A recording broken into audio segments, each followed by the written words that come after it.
Bonjour à tous d'abord. Merci d'être venus aussi nombreux. Je vais me présenter en 10 secondes, puisqu'on n'a pas beaucoup de temps. Je souhaite que ce moment que nous allons passer ensemble soit le plus participatif possible, et donc le plus HQR possible. On va essayer de vous expliquer un petit peu ce qu'est la HQR. Donc, je vais me présenter en 2 mots, puis après je passerai la parole à Claire qui va se présenter aussi. Alors, je suis Christophe Médici, je suis psychosociologue, coach en communication, cofondateur du centre de formation ASFOR et aussi écrivain. Voilà. Voilà, bienvenue. Moi, je suis Claire Phillips, je suis coach international. J'ai la chance de pouvoir coacher avec la méthode de Christophe Médici, qui est la haute qualité relationnelle et qui a changé ma façon de coacher. Je suis aussi formatrice et thérapeute. Alors, j'éditerai le moment qu'on va passer ensemble et cette conférence de la haute qualité relationnelle en entreprise à l'entreprise haute qualité relationnelle. Alors, qu'est-ce que la haute qualité relationnelle? C'est 3 choses.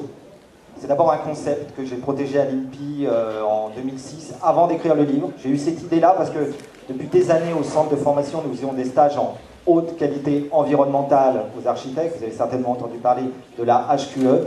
Et puis depuis le temps que je formais à la communication interpersonnelle, au management et tout ça, je me suis dit, mais au niveau de la com aussi, si on prenait en compte notre environnement humain comme on prend en compte notre environnement naturel. C'est vrai qu'on a été des millions et des millions à regarder un film vendredi, hein, on était 9 millions, qui s'appelait Home, qui parle avec Yann Astius-Bertrand de notre environnement naturel. Eh bien, je dirais que le signifiant est intéressant d'ailleurs. Regardez, Home.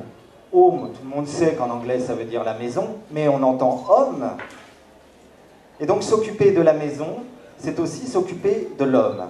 Et la haute qualité relationnelle souhaite faire ça, qui dans l'entreprise, qui dans la famille, qui à l'école, qui dans la commune.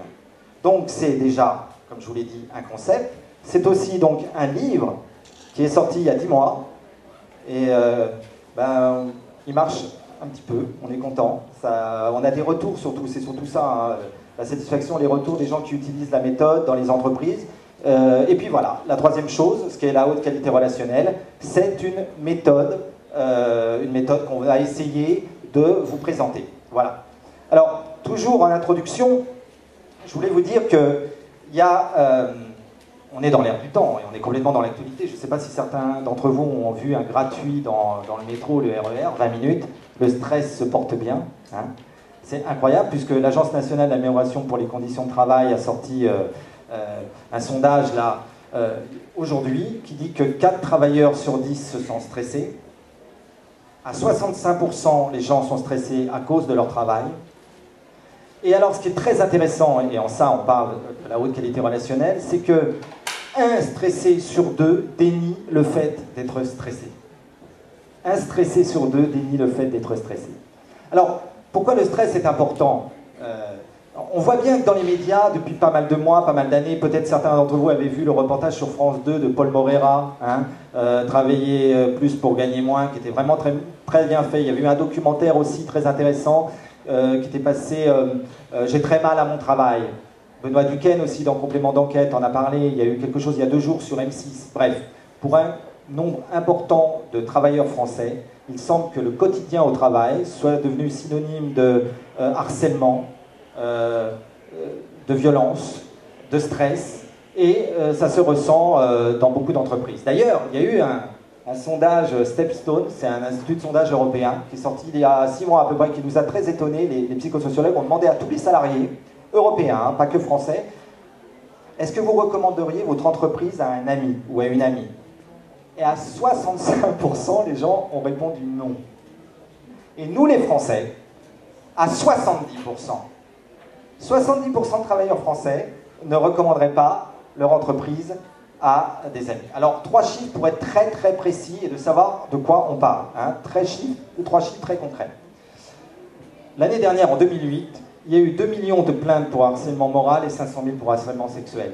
Chiffre de l'ANACT, encore l'ANACT, Agence nationale d'amélioration des conditions de travail. Selon la médecine du travail, le nombre de maladies liées au stress, vous connaissez les maladies liées au stress, hein, c'est tout ce qui est burn-out, dépression, et puis toutes celles qui peuvent être aussi des maladies liées au stress, mais qu'on ne dit pas que c'est des maladies, d'accord? eh bien, ce nombre de maladies-là liées au stress a augmenté de 20% en 5 ans. Toujours selon la médecine du travail, et ça c'est quand même un peu plus sérieux, on est sur un sujet sérieux avec la haute qualité relationnelle, le nombre de suicides sur le lieu de travail a augmenté de 27% en 2 ans. Alors au lieu de dire qu'il y a 11% d'arrêts maladie qui sont pris d'une manière comme ça, par contre les médias ils ne parlent pas trop ça des problèmes liés au stress dans les entreprises au niveau des chiffres. C'est assez étonnant ça.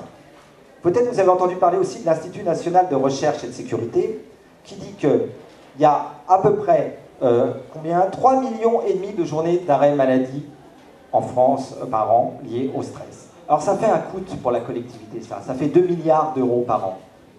C'est 4% du PIB. 4% du PIB. Hein. Voilà. C'est quand même des chiffres qui nous laissent à réfléchir. Alors en novembre l'année dernière, l'Expansion, Isabelle Henbel, la journaliste avec qui j'ai souvent parlé au téléphone, a voulu tirer la sonnette d'alarme. Ils ont fait tout un dossier de 30 pages qui s'appelait « Stop la violence au travail ». Voilà. Et ils ont fait appel à 20 spécialistes, des cliniciens, des médecins, des économistes, des psychiatres aussi connus que Boris Cyrulnik, ça doit vous dire évidemment, vous le connaissez, hein, Patrick Légeron, Christophe André, David Servan-Schreiber, et leur ont demandé, voilà, auriez-vous des conseils à donner aux DRH, aux gens qui s'occupent des problèmes dans les entreprises liés au stress, hein, aux problèmes de relations entre les gens. Et alors ils ont donné 20 conseils, des conseils très intéressants. Par exemple, ils ont dit, mais pourquoi on ne créerait pas un poste de manager du travail? Quelqu'un qui s'occupe justement de faire l'interface entre les assistants, les DRH, les managers, pour justement voir à quel endroit il y a des problèmes de stress. Hein. Il y en a un autre, ça c'est Patrick Légeron, qui disait « Dans les entreprises, on n'a pas d'approche pluridisciplinaire des problématiques liées au stress ». Ça, c'est pas tellement français, ça, les approches pluridisciplinaires. Hein. Mettre à la fois un médecin, un clinicien, un RH, une assistante, parce que les assistantes, évidemment, connaissent des choses dans leur binôme par rapport à ça. Voilà. Bon, alors, on commence cette conférence et cette rencontre ensemble lors du jour, le premier jour de la semaine de la qualité de vie au travail.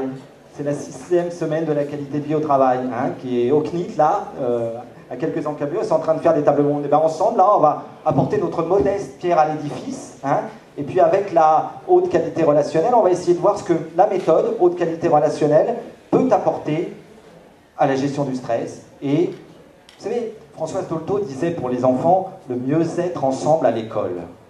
C'est pas pour rien que j'ai appelé la HQR les nouvelles clés pour le mieux-être ensemble. On va parler ensemble, là, de l'être ensemble au travail. L'être ensemble au travail. Voilà. Alors, dans la haute qualité relationnelle, vous entendez relation. En 2 mots, je vais vous dire ce qu'est une relation. Au départ, relation, ça vient du latin relatio, qui veut dire un rapport. C'est une histoire qu'on se raconte ensemble. Quand une assistante est avec son manager, elle a une relation professionnelle. C'était un juriste qui venait à Rome rendre un rapport. C'est ça une relation. C'est pas relié, c'est pas relié. C'est une histoire qu'on se raconte ensemble. Et cette histoire, on en est co-auteur, co-garant, hein, et puis elle évolue cette histoire. C'est intéressant parce que Jacques Salomé, quand il parle de relation, il dit il y a 2 personnes et il y a la relation, et il la symbolise, vous savez, par une écharpe. Je ne tiens qu'un bout, la relation, hein, selon le psychosociologue Salomé.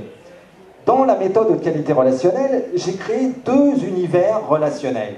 L'univers du micro-relationnel et l'univers du macro-relationnel. En économie, vous savez qu'il y a la macroéconomie, hein, et la microéconomie. Bon.